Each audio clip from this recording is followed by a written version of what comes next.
Welcome to battle number 2 of week 3. This battle is pitting Joey, who's Fingered Witch, the Dreamy Dragonites, and Kudo, who is Neon Espeons.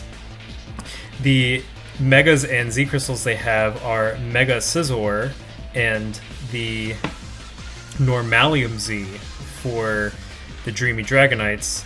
And we have Mega Gyarados and the Psychium Z for Neon Espeons. Joining me today is FFC from Miami Mowiles. Thanks for joining me.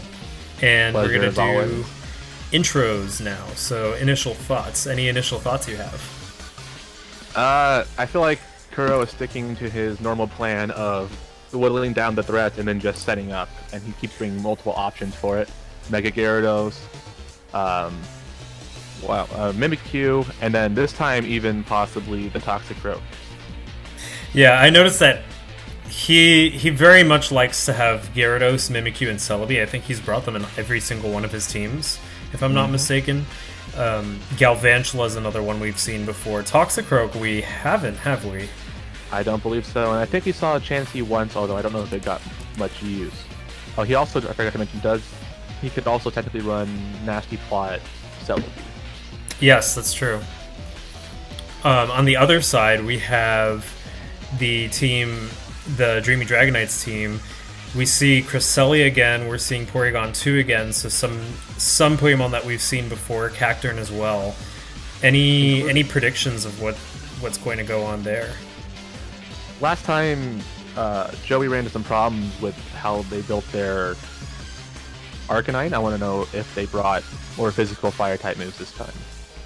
Yeah, that's something I definitely want to look out for. Arcanine and Cacturn, but I'd say especially Arcanine is going to be the one who could possibly go mixed, and a mixed set will really help Arcanine. I think Arcanine is the one to watch out for Kuro, because Arcanine can handle Galvantula, Celebi, even Chansey to an extent, and even Gyarados if Arcanine can outspeed and Wild Charge. So there's a lot to look out for there. And then Porygon 2 is another one that I'm going to be looking at.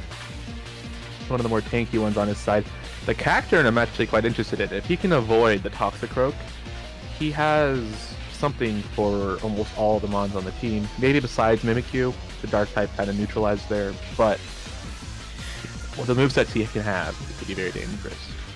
Yeah, Cacturn will be an interesting one to watch too. The problem with Cacturn is the Grass Dark type gives you so many weaknesses, and the defenses are already pretty frail. But maybe we'll even see a Trick Room. I mean, Ravage in previous matches has used Trick Room really effectively, so maybe we'll see Trick Room again. I'm really excited to see how this match is going to go. So maybe we should just jump into it and see what goes on. All right, Let them know.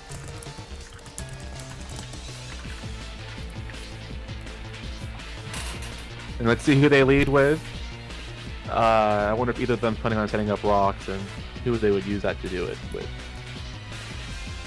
I will say that Chansey is in for a tough time, as there are many physical mons on Witch's side. Yeah, I'm predicting a lead from either Galvantula or maybe Celebi. Galvantula is definitely going to want to set up Sticky Web in this battle. That's true. I'm not sure who would be able to defog or rapid spin that away, but I guess we'll find out here. With swoops the Cresselia, and then Celebi question mark, the Celebi? the green shiny. Ooh, we went for the Toxic off the bat. The Trick Room, you did call it. Oh, okay, Trick Room right off the bat.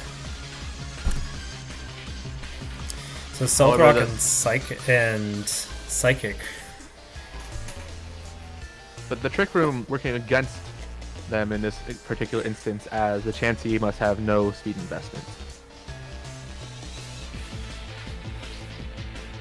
Arcanine, another fast mon coming out here, but probably going for the physical fighting type move. I'm expecting not many things he could switch into besides maybe the I was going to say the Galvantula really, but it's actually a flying type Gyarados, who now could possibly take down this Arcanine in one hit, especially since the Trick Room is up. Arcanine I'm interested to see who goes first and who goes second with this Trick Room up. Oh, Porygon's Blu-ray. 2 comes out. The Blu-ray, the Porygon 2 comes out, copies the Intimidate and lowers the attack, making that Dragon Dance just a boost in speed. I was wondering if Arcanine had Wild Charge, but I'm guessing no Wild Charge there. Another Trick Room setup, allowing Blu-ray to go again. Blu-ray. However, the substitute did come out, so this Galvantula here could do some real damage. Galvantula. I like the names being the other Pokemon on the team. It's comical. Apparently, in the last match, Noob Scrub was trying to do the same thing, but if you don't add another character, it just defaults them to the original names. That makes sense. I was surprised that I didn't see any nicknames from Noob Scrub last match.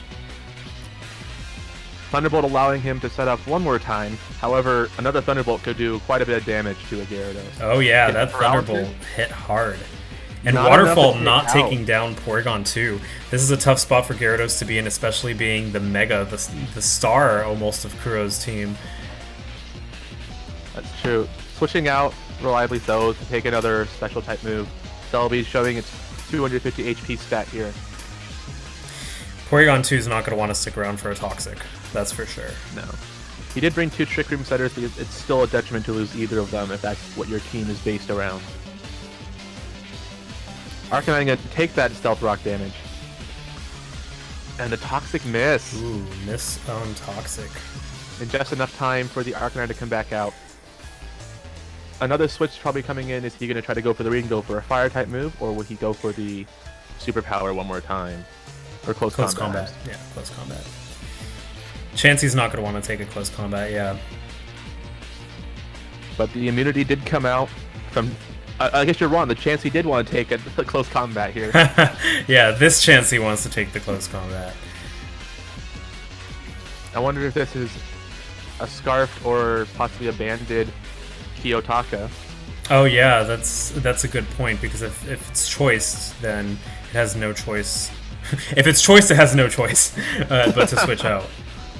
And it might be choiced. Ooh, the setup coming in. That was a very smart switch in for the Mimikyu coming out in this situation. But can Mimikyu take down Scizor, considering its stabs are both resisted? Oh wait, no, Ghost is not resisted.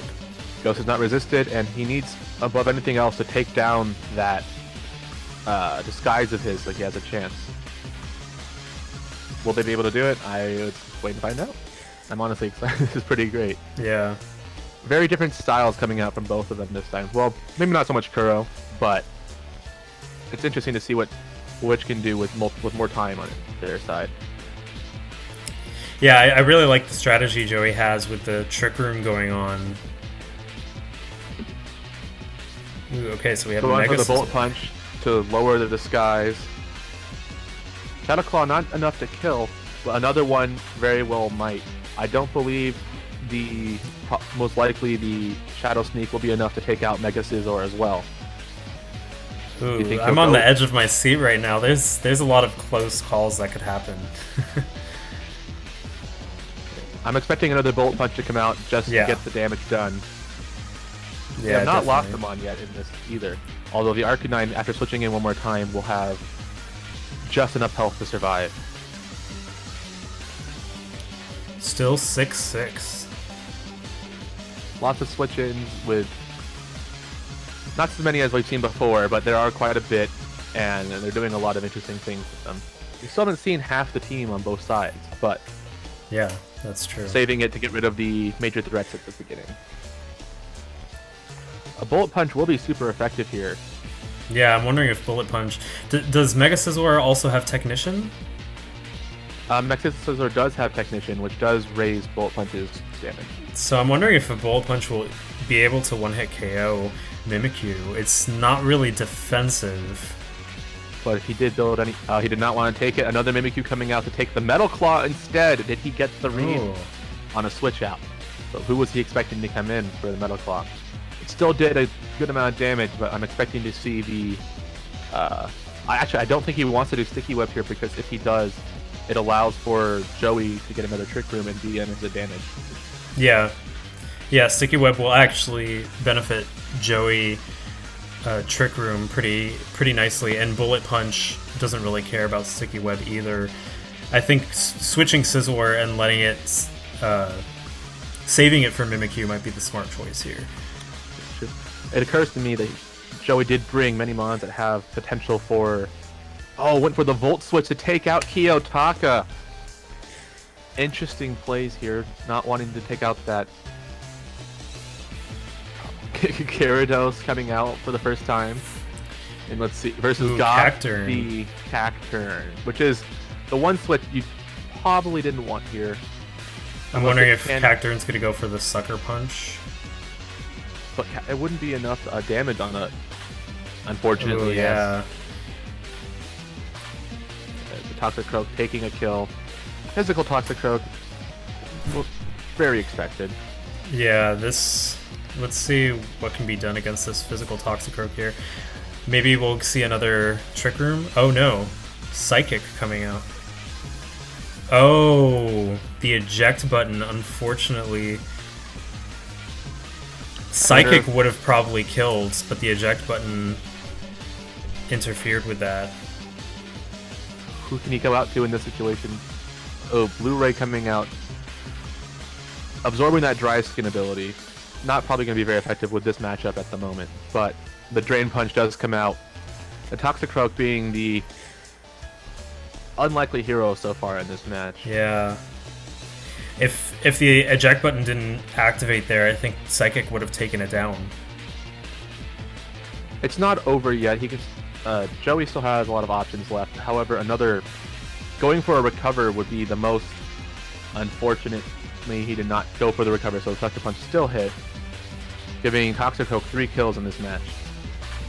Yeah, unexpected Toxicroak doing really well. Blue Kangaskhan is out now.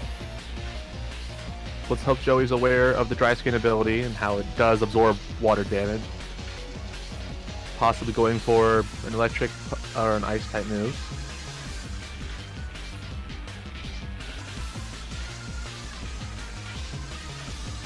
Emberhoof commenting on the joining the MVP race with a different Gyarados this time. Ooh, Swords Dance. Crunch resisted not Crunch. doing enough damage. However, Crunch also would not be enough to take him out without a crit, or if it was a low roll this time. Going for another, does he have a different move? Liquidation going to heal. Oh, the dry skin healing.